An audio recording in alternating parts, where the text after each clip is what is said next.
Lásko, idem.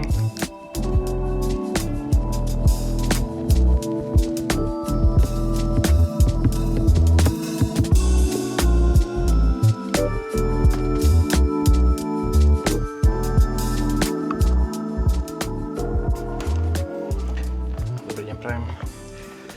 Dnešný deň, 28. júna 2026.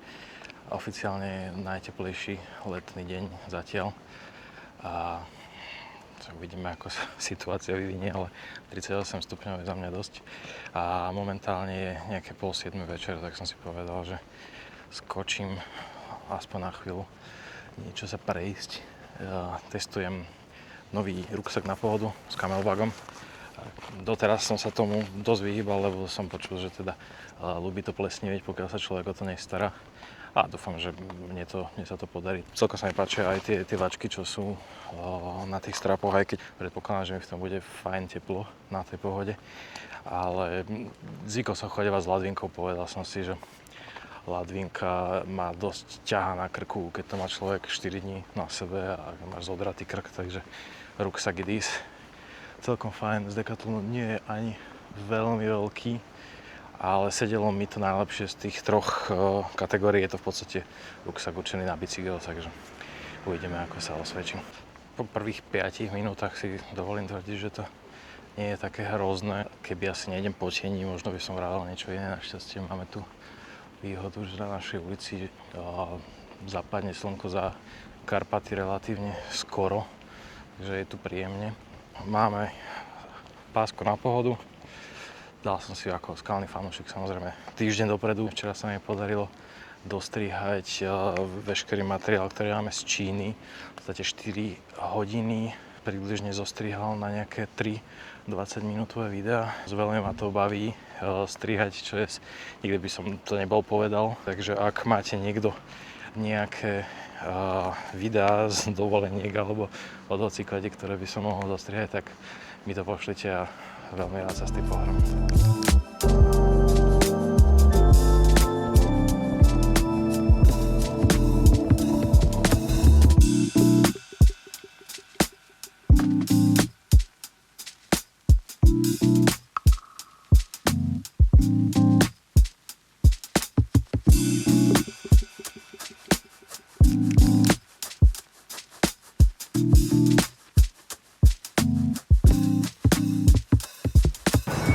Náračko vyzerá, že sa teda stále niečo deje. Neviem, či sa zvolebnieva, alebo pri akej príležitosti tomu program, ale teda to celkom sranda. Boli tam aj nejaké také veľké prestraté stoly, že tam bol aj nejaký piknik alebo niečo. Toľko akcie v meste hlavne je takto cez leto, že človek to nezvláda všetko vnímať. Dneska nemám nejaký výrazný plán, zobral som si so sebou moju malú čítačku. Akože je to super, každému to odporúčam naozaj, že do vačku a zmestíš tam toho do mŕte. Veľmi sa mi na tom páči, že majú aj plugin do Chromu, kde si vlastne ráno pootváram veškeré články na smečku, čo ma zaujíma, skoknem sa do čítačky a potom si môžem čítať celý deň. Keď má tak svrbí, že vyťahnem telefón z vačku, tak sa snažím chmatnúť po tej čítačke miesto toho.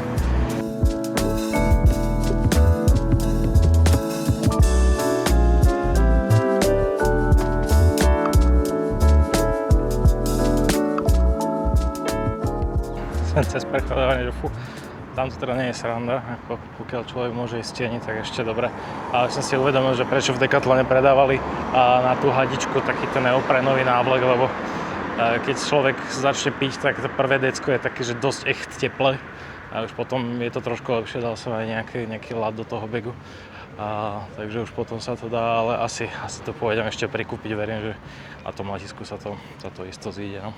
Inak, aby som sa vrátil ešte k tej čítačke, tak má to nejaké nevýhody.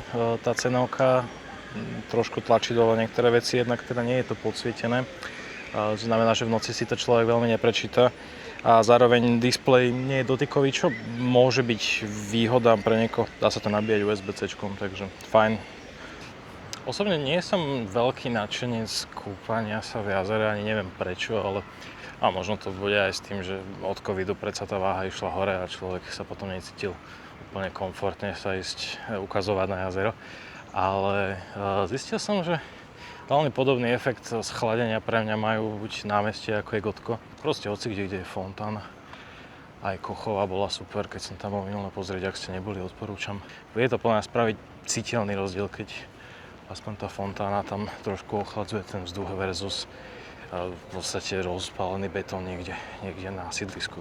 A teda priznám sa, že prezidentskú, respektíve Grasalkovičovú záhradu som znova objavil relatívne nedávno. V podstate, keď sme žili v tých Vajnoroch, tak do mesta človek išiel vlastne veľmi cieľene, nešiel sa úplne túlať niekam a keďže rád chodím na Gotko, takže vyskúšam ísť niekedy sem.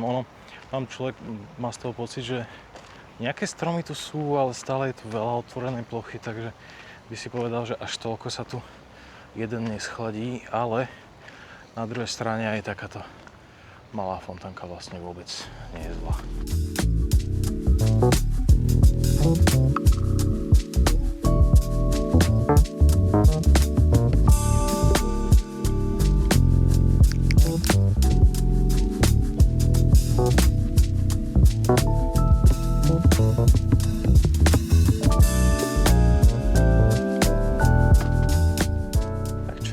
Sa dneska nekonal a netušil som, že je to v nedeľu zavreté a nerozumiem úplne prečo, ale asi nie som až tak turistický, aby bolo všetko otvorené celý víkend.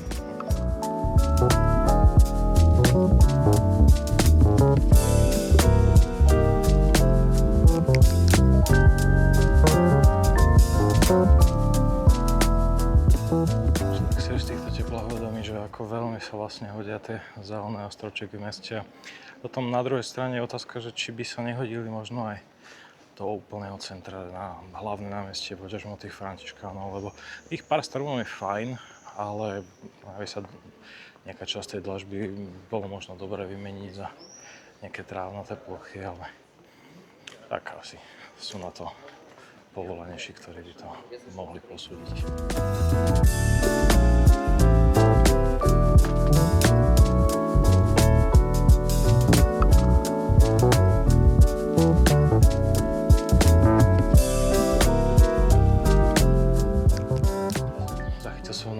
Že vraj by sa malo uzatvárať električková trať medzi Špitálskou a Americkým námestím.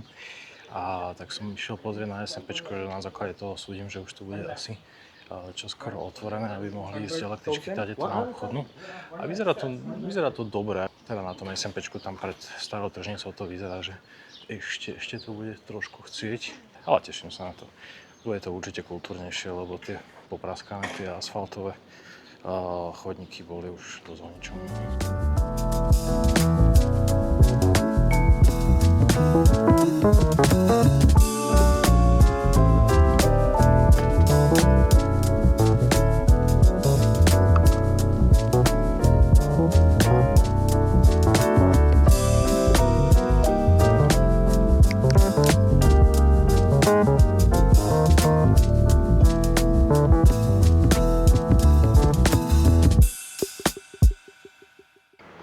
Vraciam sa do Hudu, aktuálne máme 8:30 večer, teplotu píšu 36 stále, ale už to pocitovo nie je také zle, keď to slnko západne, tak fajn.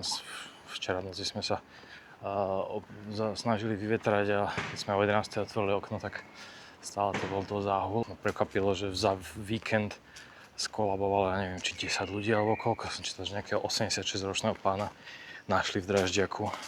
Takže treba asi naozaj dávať na seba pozor.